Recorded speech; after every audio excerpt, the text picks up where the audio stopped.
Hello, Dr. Dranitajohnston here. I'm on Maui. I'm at the Black Sand Beach in front of Ipono, Maui. And I wanted to talk to you a little bit about the reef.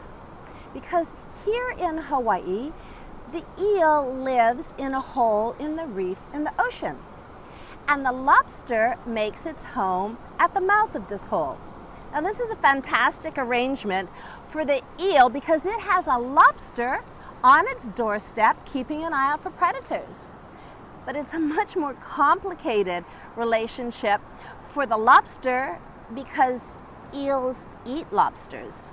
So what the lobster has to do is it has to have one antenna going out, keeping an eye out for predators, but the other antenna has to go in and keep an eye out on the eel. And what I have found is that women who struggle with eating difficulties, they're like lopsided lobsters in the sense that they have this amazing, brilliant, extraordinary outer antenna. It's so incredible that they can walk into a room, pick up on the vibe, know what everybody expects of them, provide those expectations without that person even knowing that that's what they want in the first place. But they have pretty lousy inner antennas. So what that means is that they are way better at picking up on and responding to the needs and feelings of others than they are at picking up on and responding to their own needs and feelings. And so the problem with this is it creates a state of deprivation. It's sort of like writing checks and not making deposits.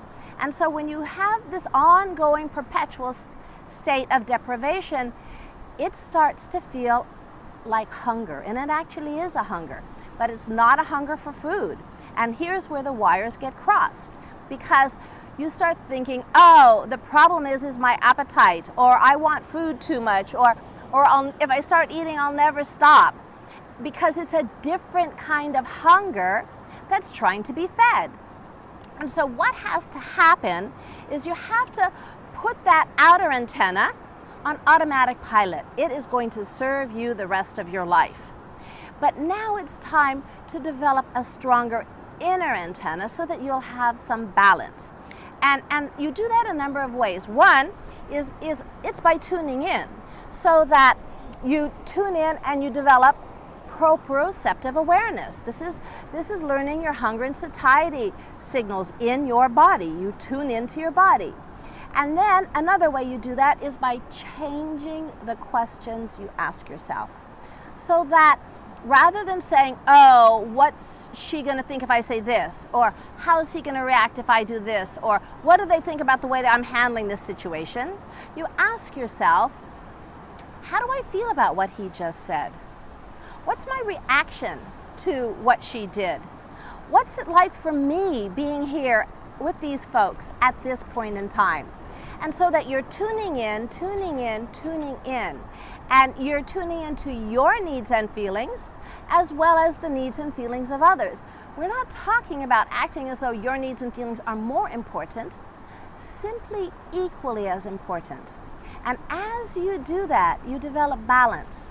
And as you tend to your feelings as well as the needs and feelings of others, then you strengthen that inner antenna, and now you have an amazing system for being in life. A way of keeping an eye out, taking care, responding to whatever life sends your way, but also tapping into your own inner guidance system that's going to clue you in. So think about the lobster and think about what it means to no longer be a lopsided lobster.